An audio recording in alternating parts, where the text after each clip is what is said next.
Good morning, student. Today's topic of the Golgi complex. Golgi complex is one of the organelles which found into the cytoplasm of the cell, which also called to the Golgi apparatus or Golgi bodies. There are the three names as usually which are referred by the scientists: Golgi complex, Golgi bodies, or the Golgi apparatus. There are the three names is here is indicating to the original position, original structure, and as a working, so that to the after the completion of to the mitochondria, which are mentioned into the back-to-back two lectures to the structure and function and glycolysis and the Krebs cycle, we are also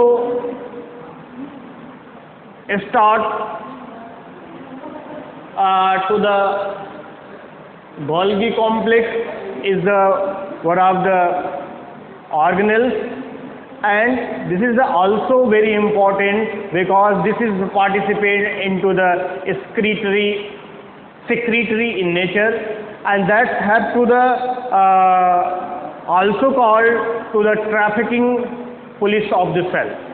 This called to the trafficking police of the cell. It means that to the Golgi complex, which have to the secretory nature, secretory mechanism perform to the various kinds of the mechanism in the secretion, that's like to the protein, enzymes and the hormones.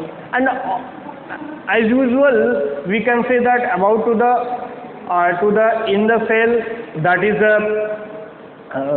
we are allowed to the across to the different kinds of the materials, that's like the protein, lipids, protein, enzymes, hormones and others. So from to the adjacent cell or the cytoplasm of the cell, so these are the performed too. This is the selective export. In the selective export is the which send to the material substances in the through the secretion to the secretory vesicle. We are first of all to the form to the vesicle, and these are vesicles is the secretory in nature. And what kinds of the mechanism, what will be to the happening, which are doing during to the formation, during to the let us see here to the structure up to the Golgi complex. These are have to the numbers of the vesicle, and these are basically responsible for the secretory in nature. That's have to the, so that we will I will start to the Golgi complex. This is the organelles. तो आज हम BSc first year classes के अंतर्गत जो है एक दूसरे organelle के साथ में उपस्थित हुए हैं माइटोकॉन्ड्रिया के बाद, जो कि बहुत ही इम्पॉर्टेंट ये भी है।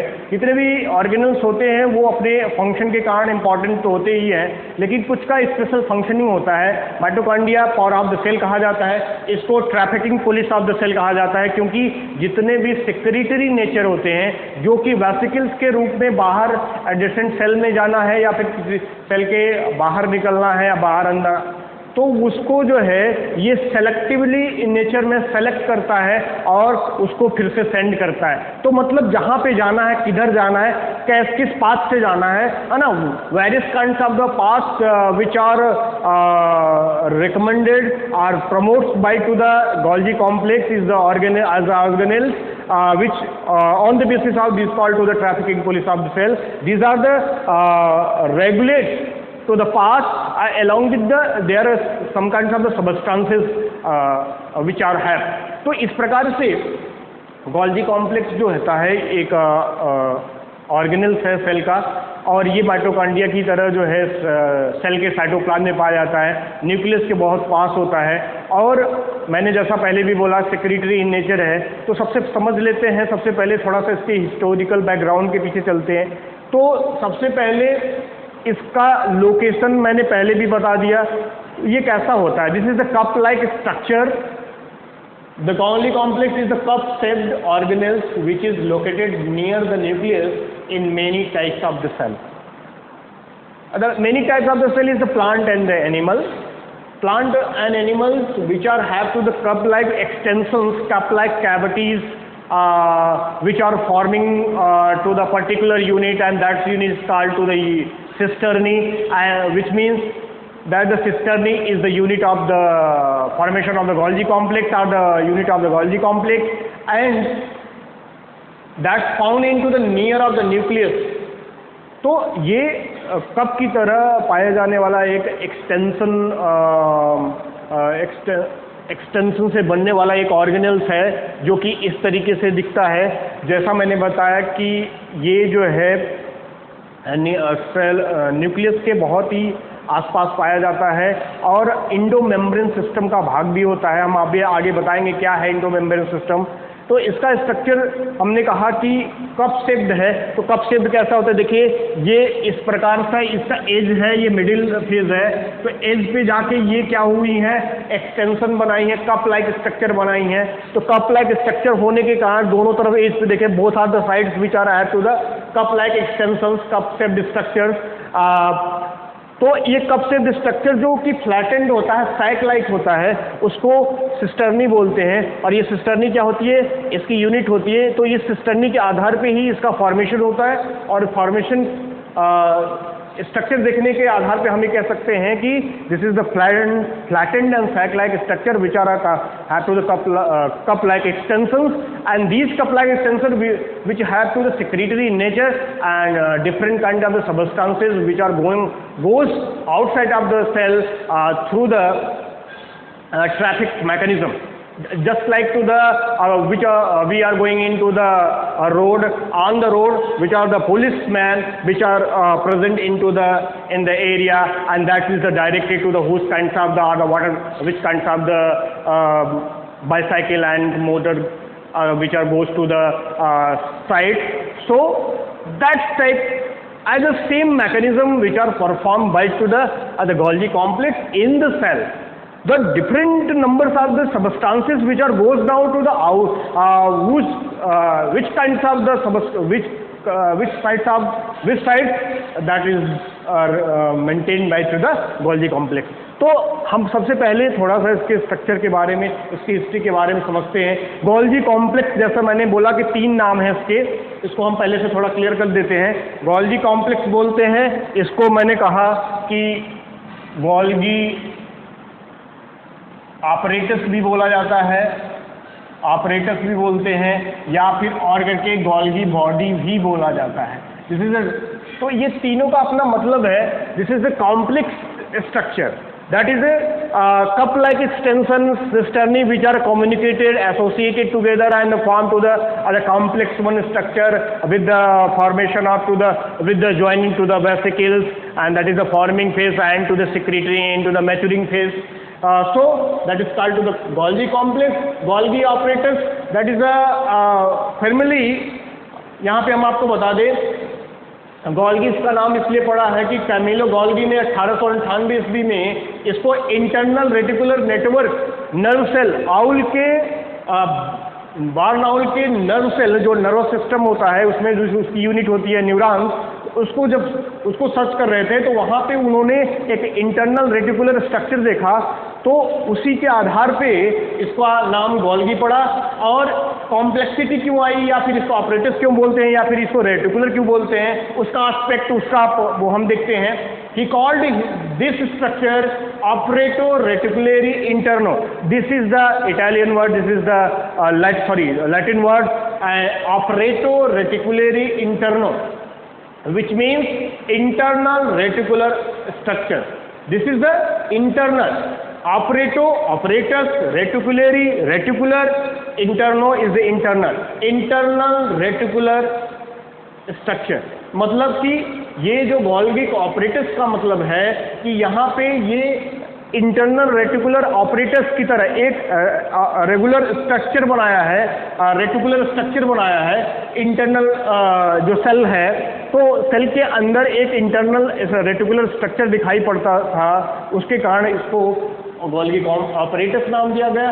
और ये look like as a body in the cytoplasm of the cell, so that is also called to the Camillo Golgi is the bodies on the basis of that is the Camilo-Golgi complex।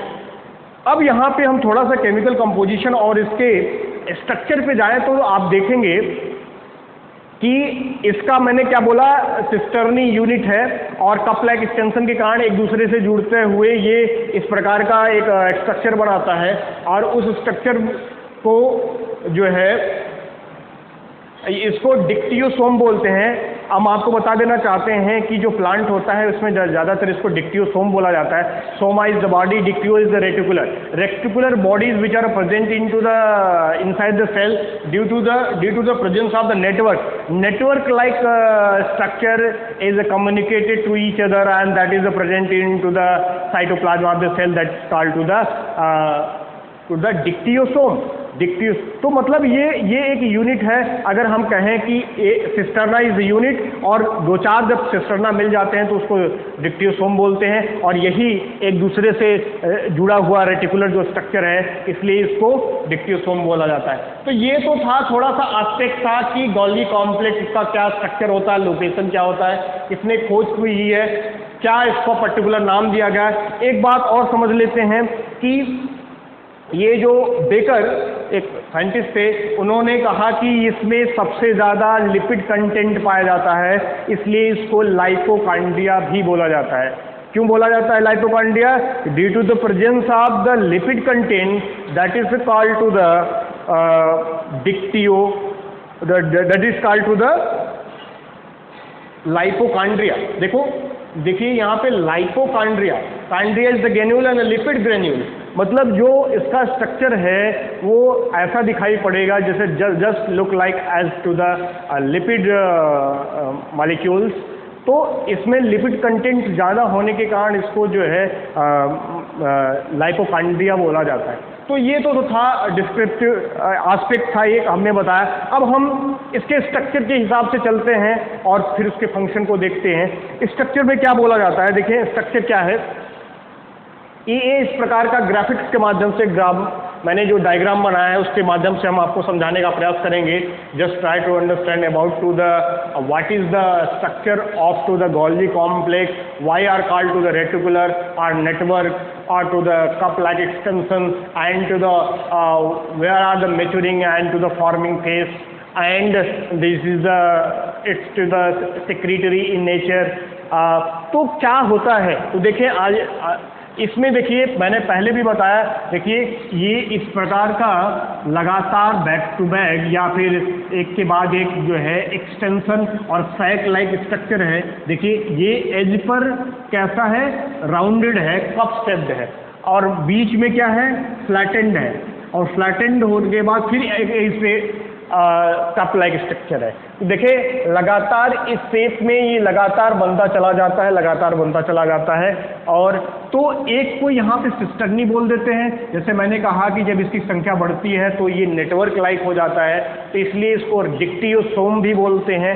और हम देखते हैं अब इसी प्रकार से ये यहाँ पे इस राउंड शेप में स्ट्रक्चर का फॉर्मेशन करता है। तो पूरे स्ट्रक्चर को देखने के बाद जब हम इसका डिफरेंशिएशन करेंगे, जब हम इसको देखने का प्रयास करेंगे, तो इसमें हम 3 रीजन पाएंगे।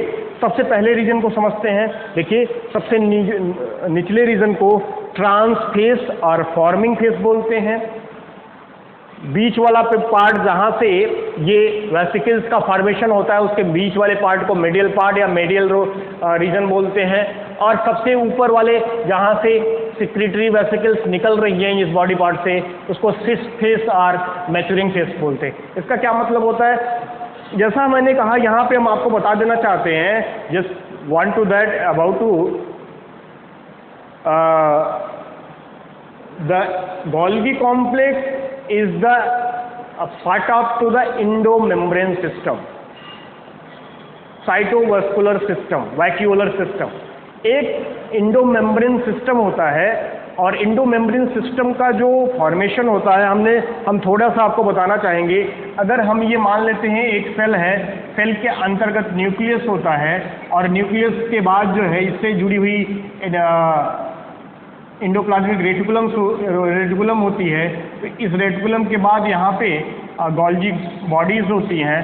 अगर ये एनिमल सेल है तो लाइसोसोम भी होगा। तो एक चैनल, एक पाथ बनाती हैं, किसके लिए? ट्रांसपोर्टेशन के लिए। किसके लिए? इनवर्ड एंड आउटवर्ड मूवमेंट के लिए। जो भी मटेरियल, खासकर जब जो कि यहाँ पर न्यूक्लियस में या न्यूक्लियोलस में जो आरएनएज और जो राइबोसोम्स होते हैं या प्रोटीन जो होती हैं, ये यहाँ से अगर चैनल के माध्यम से निकलना चाह रही हैं तो ये यहाँ पे देखें, nucleus through endoplasmic reticulum, endoplasmic to the Golgi complex to the lysosome, and through the lysosome this goes to the outside of the cell, and that same path from to the outer side to the inward. तो कहने का मतलब है कि ये one of the organelles which are participated into the endomembrane system, in the endomembrane system that is perform are the responsible for the form to the path for going to the protein RNAs to the outer side up to the cell। तो ये endomembrane system का भाग होता है, इसलिए इस तरीके से बताया। ये यहाँ पे ये देखिए, ये आपका गोल्जी कॉम्प्लेक्स है, ये इंडोप्लाज्मिक रेटिकुलम है। अगले लेक्चर में हम इंडोप्लाज्मिक रेटिकुलम की चर्चा करेंगे, जो कि दो प्रकार का होता है, स्मूथ और रफ इंडोप्लाज्मिक रेटिकुलम। उसका क्या स्ट्रक्चर और फंक्शन होता है उसको भी हम रिप्रेजेंट करेंगे। लेकिन मैं यहाँ पे समझाने का मेरा प्रयास था कि ये गोल्जी कॉम्प्लेक्स गोल्जी कॉम्प्लेक्स जो होता है वो इंडोमेम्ब्रेन सिस्टम का भाग होता है, पार्ट होता है, जिसके आधार पे हम वहाँ पे कोई भी प्रक्रिया को परफॉर्म करते हैं। तो चले, हम आपको समझा रहे थे। तो यहाँ पे समझाने का तब ये था कि जब हिस्टोलॉजिकल पॉइंट ऑफ व्यू में या फिर एवोल्यूशनरी एस्पेक्ट पे हम जाते हैं तो हम कहते हैं कि इसका फॉर्मेशन कैसे हुआ है। तो हम मानते हैं कि जो इंडोप्लाज्मिक रेटिकुलम है उसका निर्माण, उससे गोल्जी कॉम्प्लेक्स का निर्माण हुआ है, क्योंकि यहाँ से ये छोटे छोटे वेसिकल को निकलती है। यही वेसिकल आके देखिए, ये जो वेसिकल्स दिखाई पड़ रही हैं, ये आके एसोसिएट होती हैं और इस प्रकार के फॉर्मेशन करती हैं। This is the only aspect for that to the prove the clarified to the formation of the Golgi complex on the behalf of to the endoplasmic reticulum, and these are the secretory in nature, that is the formation of the primary lysosome through the Golgi bodies, because the primary lysosome is the have to the digestive enzymes, and that to the substances which have to the vesicle in form, so that you only for the assumption, on the basis of the assumption, that is the reveal that to the scientists for to the origin of to the Golgi complex and the lysosome, so that through the endomembrane system is clear that to the participate into the movement of to the any substances from to the nucleus to outside of the cell। तो इस प्रकार से तो हमने देखा trans face और forming face. क्यों नाम देते? देखिए, फॉर्मिंग फेस यहाँ पे इसका निर्माण होता है। ये वेसिकल्स हैं जो कि इंडोप्लाज्मिक रेटिकुलम से निकलती हैं और ये एसोसिएट करके कप लाइक एक्सटेंशन, इस प्रकार का जो सिस्टर्नी होता है, जो यूनिट है, जो उसका फॉर्मेशन करता है। फिर जहाँ से ये मैच्योर हो जाती हैं, मैच्योरिंग फेस में कन्वर्ट होती हैं, जैसा कि यहाँ पे हमने लिखा है मैच्योरिंग फेस, जिसको सिस फेस भी बोला जाता है। वो वेसिकल, मैच्योर्ड वेसिकल हो जाती है जो कि सिक्रीटरी इन नेचर में निकलती हैं। तो उसके मतलब in between to the trans and cis face the medial face is also, medial is the middle part of the Golgi bodies. तो यहाँ पे अब इम्पोर्टेंस देखिए, यहाँ से जो वेसिकल्स निकलेंगे उसको सेक्रेटरी वेसिकल्स बोलते हैं, और इसी वेसिकल्स में जो कि हमने कहा कि ये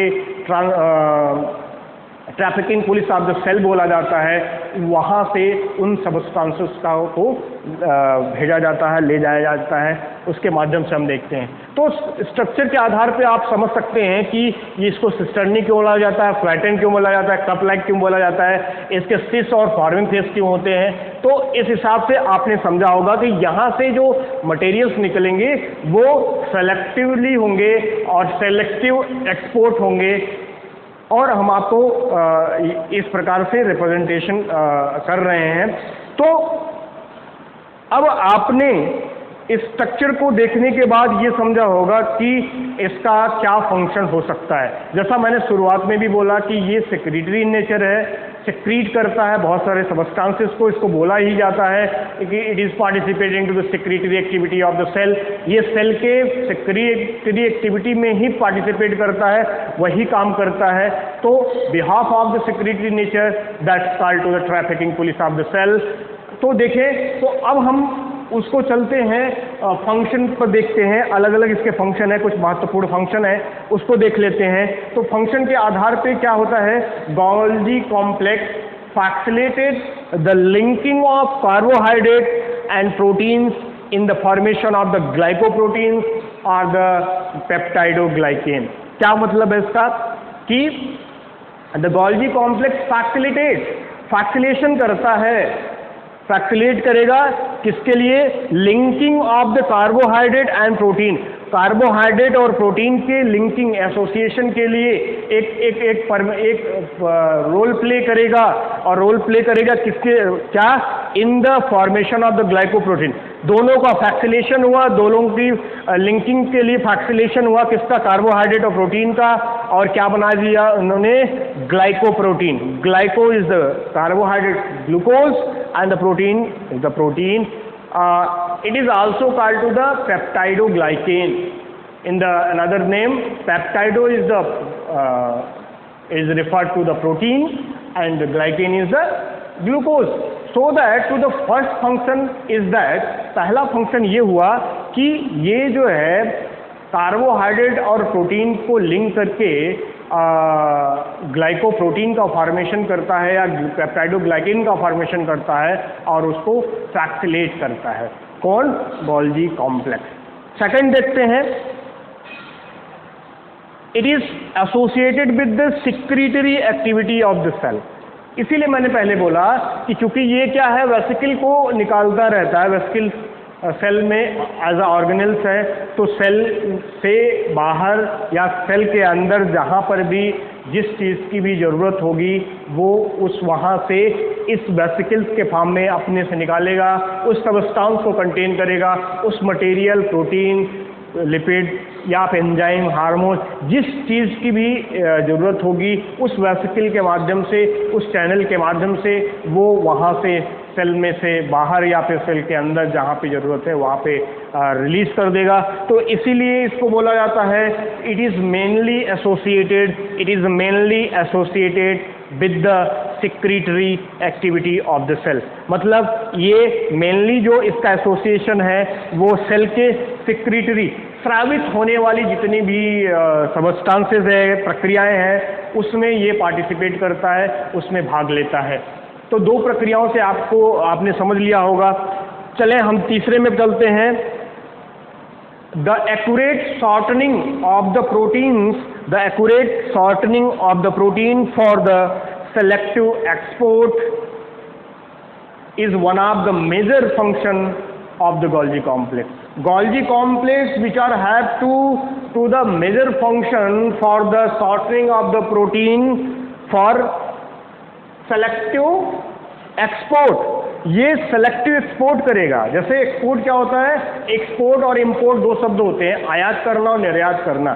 तो ये क्या करता है, सेल से बाहर की दिया जहाँ पर भी बॉडी में जिस भी सेल में ज़रूरत होती है उसको एक्सपोर्ट करेगा। लेकिन कब करेगा, the accurate shortening of the protein, protein के एक्यूरेट मतलब पूरी तरीके से शुद्ध रूप से जो प्रोटीन की शॉर्टनिंग करने के बाद ही करने के लिए selective export for accurate shortening of the protein, protein के शुद्ध रूप से शॉर्टनिंग के लिए ये जो है सेलेक्टिव एक्सपोर्ट करता है, मतलब हर प्रकार की चीज़ों को एक्सपोर्ट नहीं करेगा, उस प्रोटीन को एक्सपोर्ट करेगा जो कि शॉर्टनिंग प्रोसेस में जाना है, जो कि एक्यूरेट उसकी शॉर्टनिंग होनी है, शुद्ध रूप से छोटे छोटे टुकड़ों में बंटना है, या फिर जहाँ पे भी उसकी शॉर्टनिंग प्रोसेस होगा वहाँ पे उसको सेलेक्टिव एक्सपोर्ट के माध्यम से आयात कर देता है, सेल के बाहर भेज देता है,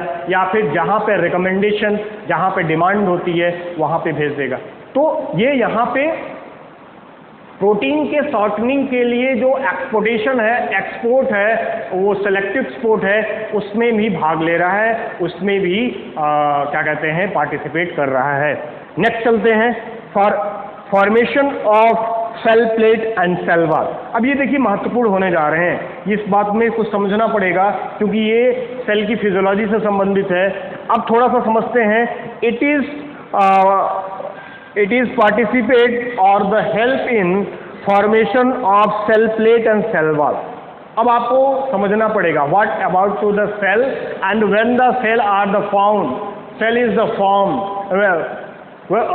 who's the time, which of the time is to the cell wall is formed, that is the Golgi complex is the organelle that is the form to the particular type of the plate that is called to the cell plate, and this kinds of the happening is done by to the cell plate during to the cell division and the particular plant cell, not to the animal cell. Animal cell is going into the inward movement of the cell, that is called to the type of the depression or the furrows in between.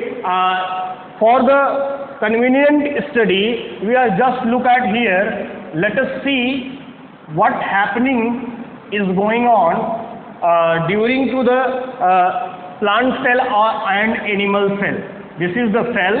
There are two types of the cell. This is the plant cell and animal cell. And during to the cell division, during to the cytokinesis process, during to the there are the in the cell division two processes is going on. First is the karyokinesis and the second is the cytokinesis. Karyokinesis is the division of the nucleus and the cytokinesis is the division of the cytoplasm of the cell. So that to the during to the cytokinesis in the plant cell, that is the Golgi complex is formed to the other phragmoplast, the in between phragmoplast, in between to the phragmoplast, and on the phragmoplast is formed to the platelet. तो यहाँ पर ये फ्रैग्मोप्लास्ट पे cell plate का निर्माण होता है, और जो साइटोप्लाज्म होता है या पूरी सेल होती है प्लांट सेल की, वो इस सेल प्लेट के माध्यम से डिवाइड होके दो में अलग हो जाती है, दो प्रकार की फॉर्मेशन कर लेती है। तो हमारे कहने का मतलब ये था कि सेल प्लेट का निर्माण होता है, लेकिन जब एनिमल सेल में हम डिवाइडेशन की प्रक्रिया देखते हैं, उसको समझते हैं, तो वहाँ पे ये प्रोसीजर ना होके दूसरा प्रोसीजर होता है, that the cell is adopt और follow by to the second process और the different process, that means to the cell plasma which are allow or the go into the inward movement and form to the furrows. That's like to the appearances which are formed during to the cytoplasmic inheritance, cytoplasmic division. So further these are the appearances of the furrows go ahead and communicating to each other, that's to the divide to the whole of the cell into the two.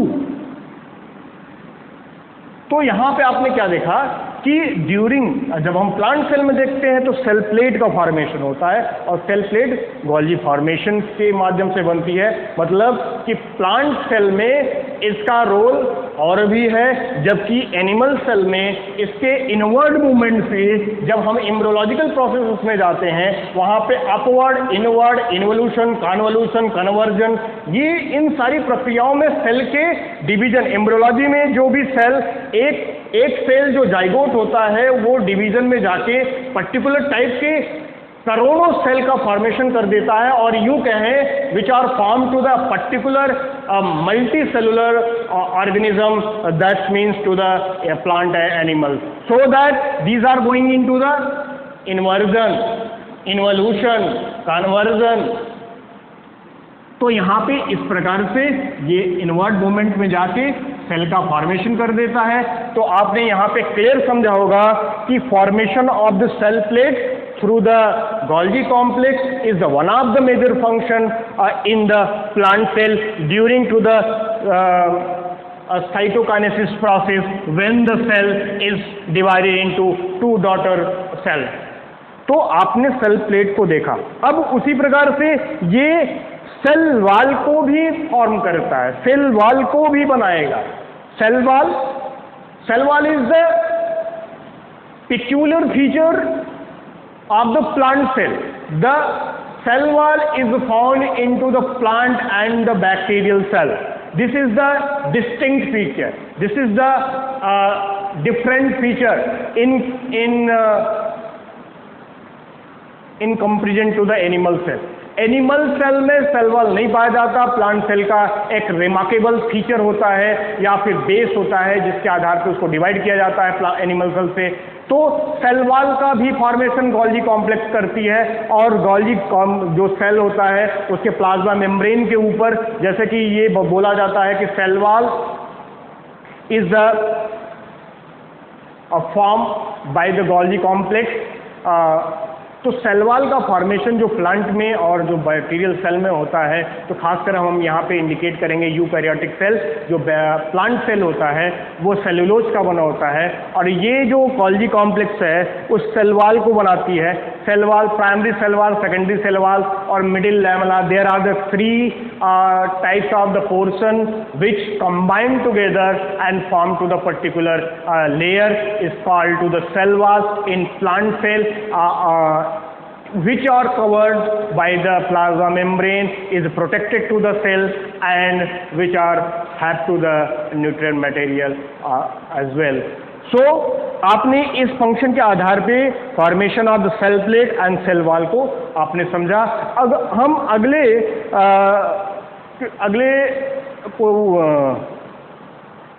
Function की तरफ चलते हैं, जहां पर हम देखेंगे कि एक और महत्वपूर्ण चीज है जो कि formation of acrosome in sperm and primary lysosome. मतलब सबसे पहले हम समझते हैं कि formation of it also help in to the formation of the acrosome in sperm. Sperm में एक्रोसोम का जो फॉर्मेशन होता है उसको भी गोल्जी कॉम्प्लेक्स के द्वारा बनाया जाता है। जैसे देखें, हम फिर से समझते हैं, एक्रोसोम जो कि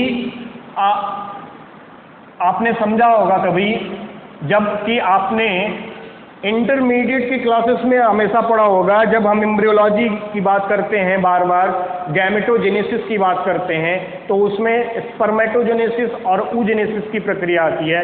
spermatogenesis is the formation of the sperm in the male, and the oogenesis is the formation of the ovum in the female, so that this is the testis and ovary which are endocrine system as well. This is the gonad and produces to the sperm and the ova respectively. तो हमको यहाँ पे ध्यान देना है कि acrosome जो कि स्पर्म होता है, जब स्पर्म का फॉर्मेशन होता है, स्पर्म के स्पर्मेटोजेनेसिस होता है, उसमें 3 सक्सेसिव प्रोसेसेस होते हैं। जब हम माइटोसिस और मियोसिस की प्रक्रिया होती है, पहले जो है यहाँ पे 3 फेज होंगे, तो 3 फेज के बाद पहले मल्टीप्लिकेशन फेज होता है, ग्रोथ फेज होता है, मैचुरेशन फेज होता है। इन तीनों फेज के बाद जो है स्पर्मियोजेनेसिस की प्रक्रिया होती है। तो इस time during to the formation of the spermiogenesis, that is the spermatozoan which are have to the acquired tail and the ectrosome. Ectrosome is the very important for that to the releasing to the chemical substance for formation up to the path during to the penetration in the ova, which communicate to each other of the nucleus of the sperm and ova। मतलब यहाँ पे acrosome जो है वो form करेगा। तो आप देखें, आपने कभी स्ट्रक्चर देखा होगा अगर स्पर्म का, तो इस प्रकार से कुछ होता है स्पर्म का स्ट्रक्चर, और उस स्पर्म में इस प्रकार से, तो आगे की तरफ इस तरीके से आगे की तरफ कैप लाइक स्ट्रक्चर होता है। इस तरीके से एक कैप होता है ऐसा, तो ये कैप लाइक होता है। जैसे ये एक्रोसोम हो गया, ये हमारा हेड रीजन हो गया, हेड रीजन हो गया, एक्रोसोम हो गया, ये मिडिल पीस होती है, यहाँ माइटोकॉन्ड्रिया बहुत होती है, ये टेल होती है। तो इस प्रकार से तो ये जो पार्ट्स होता है इसी को एक्रोसोम बोला जाता है। और एक्रोसोम का फॉर्मेशन भी गोल्जी बॉडीज के द्वारा हो रहा है। तो एक्रोसोम में क्या होता है, यहाँ पे ये जो रीजन होता है ये बनाता है, और ये क्या है भाग, ये बहुत इंपॉर्टेंट भाग होता है, केमिकल रिएक्शन, केमिकल सब्सटेंसेस को कंटेन करता है। जबकि ओवम में पेनिट्रेशन करना है, कॉर्ना रेडिएटा एंड जोना पेलासिडा की लेयर होती है, इसमें पैसेज बनाना होता है। जब स्पर्म मोटेलिटी करते हुए यहाँ पे पहुँचेगा, तो जब इसके सरफेस पे पहुँचता है तो एक पाथ बनाता है, और ये पाथ इसी एक्रोसोम से निकलने वाले केमिकल के माध्यम से होता है। फर्टिलिजन और एंटी फर्टिलिजन के यहाँ पे बात होती है, यही केमिकल है, यहाँ से फर्टिलिजन निकलता है, यहाँ से एंटी फर्टिलिजन निकलता है, और पाथ बनाएगा और पेनिट्रेट करते हैं, ओवा को पेनिट्रेट करता हुआ। ये जो यहाँ पे इसका न्यूक्लियस है, क्योंकि fusion of the nucleus of the both gametes is called to the fertilization, so that both are the unite together is indicating to the fertilization. तो यहाँ पे इस पाथ को बनाने के लिए एक्रोसोम की जरूरत पड़ती है। एक्रोसोम में क्या होता है, एंटी फर्टिलिजन होता है, और जो फर्टिलिजन के बिहाफ पे आता है, यहाँ पे रिसिप अट्रैक्शन होता है। बहुत सारे मैकेनिज्म होते हैं ड्यूरिंग, जब फिजियोलॉजी आप पढ़ेंगे उस समय एम्ब्रियोजेनेसिस की प्रक्रिया में, तो वहाँ पे गैमेटोजेनेसिस के प्रोसेस में, तो ये पाथ बनाता है, तो वो एक्रोसोम के आधार पे होता है। और एक्रोसोम का फॉर्मेशन कौन कर रहा है, गोल्जी कॉम्प्लेक्स कर रही है। तो गोल्जी कॉम्प्लेक्स के माध्यम से एक्रोसोम जो की पार्ट है, जो कि भाग है किसका, स्पर्म का, जो कि उसको वो बनाती है। अगला चलते हैं, अब उसी के क्रम में हम देखते हैं कि प्राइमरी लाइसोसोम। अब यहाँ पे आप देखें, जैसा मैंने अभी पहले बताया था कि सेल के अंतर्गत मैंने एक रिवील दिया था, एक एस्पेक्ट बताया था कि ऐसा माना जाता है कि जो गोल्जी कॉम्प्लेक्स का विकास है, ओरिजिन है, वो एंडोप्लाज्मिक रेटिकुलम से, और एंडोप्लाज्मिक रेटिकुलम से प्राइमरी लाइसोसोम का निर्माण होता है। Lysosome, lyso is the digestive, Soma is the body. वह बॉडीज जो कि डाइजेस्टिव एंजाइम को कंटेन करती है, लाइसोसोम कहलाती है। और लाइसोसोम ये पिक्यूलियर और रिमार्केबल फीचर होता है एनिमल सेल को जस्टिफाई करने के लिए। तो एनिमल सेल में लाइसोसोम की उपस्थिति ये दिखाती है कि ये डाइजेशन की प्रक्रिया में भाग लेता होगा। जो lower forms of the animal, खासकर प्रोटोजोअन्स होते हैं, वो इसी डाइजेस्टिव एंजाइम्स का डायरेक्टली इंट्रासेलुलर डाइजेशन में रोल प्ले करते हैं। तो हम आपको बता दें कि प्राइमरी लाइसोसोम, तो आपने कहा डी ड्यूबेन इसकी खोज की, हम आगे बताएंगे आपको इसकी क्रम में, ऑर्गेनिज के क्रम में। तो प्राइमरी लाइसोसोम का जो विकास है वो गोल्जी बॉडीज से माना जाता है, और गोल्जी बॉडीज से जो वेसिकल्स निकलती हैं उसी से माना जाता है कि लाइसोसोम का विकास हुआ है। तो उसमें बहुत सारी डाइजेस्टिव जूसेस होती हैं, प्रोटीनेजेस होते हैं, कार्बोहाइड्रेजेस होते हैं, लाइपेजेस होती हैं। तो इस प्रकार से बहुत सारे एंजाइम्स को कंटेन करता हुआ हाइड्रोलिटिक एंजाइम होती है, और वो किसी, जैसे हम कहते हैं ये सुसाइडल ऑफ द बैग कहा जाता है सेल का, इसलिए कहा जाता है क्योंकि इसमें बहुत सारे डाइजेस्टिव जूसेज होते हैं, ब्रस्ट होती हैं, तो वो सेल को भी गलाने की क्षमता रखती हैं। तो प्राइमरी लाइसोसोम, जैसे आप बताइए यहाँ से सेल, अगर कोई सेल से ये निकल रहा है, ये सेल है, तो सेल से अगर लाइसोसोम ये बन रहा है, तो इस जो पहला लाइसोसोम बनता है वो प्राइमरी बोलते हैं, क्योंकि जबकि वैक्यूल के फॉर्म में कोई भी डाइजेस्टिव मटेरियल्स, जो भोजन के रूप में फूड मटेरियल्स जो है आता है, तो वो फूड वैक्यूल के फॉर्म में आता है, और ये प्राइमरी लाइसोसोम होता है। ये जैसे ही जुड़ता है तो वो सेकेंडरी का फॉर्मेशन कर लेता है, इसीलिए प्राइमरी और सेकेंडरी और टर्सरी लाइसोसोम की बात की गई है। इसकी चर्चा हम उस समय करेंगे जबकि लाइसोसोम आप पढ़ेंगे। तो यहाँ पे ये माना जाता है कि ये गोल्जी बॉडीज प्राइमरी लाइसोसोम का भी लाइसोसोम का भी फॉर्मेशन करती है और जो कि डाइजेशन में हेल्प करती है। तो आज के चैप्टर में जो कि गोल्गी कॉम्प्लेक्स था, गोल्गी ऑपरेटर्स बोल सकते हैं, गोल्गी बॉडीज बोल सकते हैं, गोल्गी कैमिनो गोल्गी ने खोज की थी उसके स्ट्रक्चर को, जो कि मैच्योरिंग फेज और फॉर्मिंग फेज में बटा हुआ है। इसके सेक्रेटरी नेचर है, सेल की सेक्रेटरी एक्टिविटी से बिलोंग करता है, trafficking police of the cell कहा जाता है, और एक्सोसोम सेल प्लेट और जो है सेल वॉल और प्राइमरी लाइसोसोम को बनाने का काम करता है। उसी साथ साथ वो कार्बोहाइड्रेट और प्रोटीन के लिंकिंग के लिए जिम्मेदार होता है, ग्लाइकोप्रोटीन बनाता है, और प्रोटीन के शॉर्टनिंग के लिए सेलेक्टिव एक्सपोर्ट का काम करता है। तो इस प्रकार से बहुत सारे मेजर फंक्शन ये इंपॉर्टेंट करता है, जो कि पर्टिकुलरली मैंने बताया कि सिक्रीटरी इन नेचर कहा जा रहा है। तो जब तक सिक्रीशन सेल से नहीं होगा तब तक कोई प्रक्रिया नहीं हो सकती। इसलिए एक गोल्गी कॉम्प्लेक्स जो होता है वो बहुत ही इंपॉर्टेंट होता है, बहुत ही इसेंशियल ऑर्गेनल्स है, और इसीलिए मैंने कहा one of the organelles is the very important for that to the secretory nature. So that today's topic is closed. Now we'll start to the new topic into the next chapter, endoplasmic reticulum. So that, thank you.